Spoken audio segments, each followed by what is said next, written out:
Dr. Buzzard's original Savannah band, which is a great name for a band, were a disco band from the Bronx, New York, and they existed from 1976 to 1979, so it's just 3 years, with one reunion in the 80s. They were known for incorporating big band jazz, swing, and many other influences like rumba, cha-cha-cha, calypso, etc., into their disco sound. Two of the members went on to form Kid Creole and the Coconuts. Hi, my name's Dan. So this was the debut album by Dr. Buzzard's original Savannah band. So it has the same name, it's eponymous, and it's my first encounter with them, so I've not heard this album before. And it's unusual. So it's a particular kind of melting pot approach to the music. It's shiny and happy.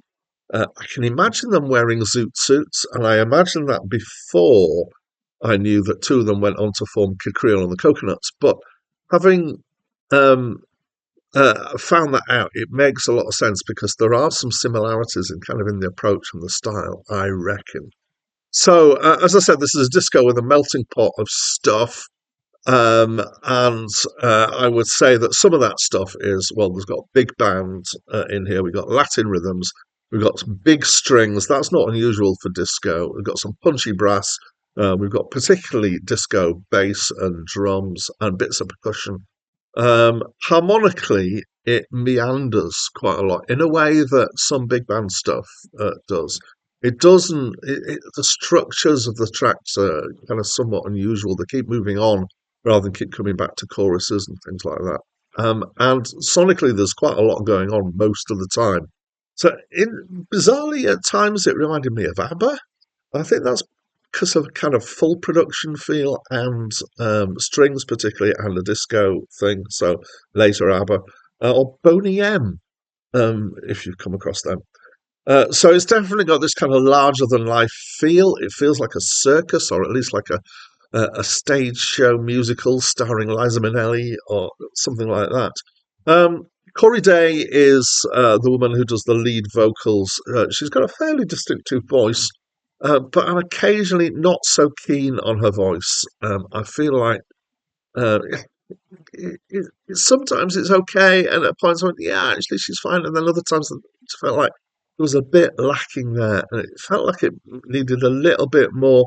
And also, I'm not sure her tuning was that great at times. Occasionally, I think that's the same with some of the other sort of backing singers as well. There was maybe a few issues there.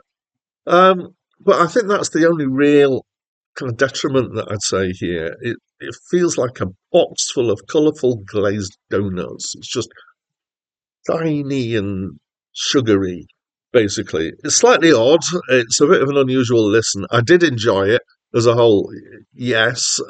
Some, as is always the case, individual bits variably. Most of it's good. Some of it, I would say, is particularly good. And some of it was just a bit like they were filling in the rest of the album. But when they were good, they were very, very good, I would say.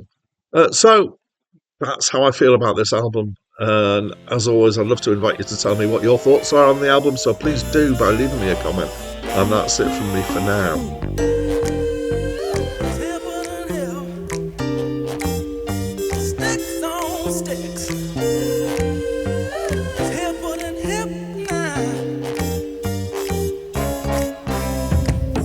When you walk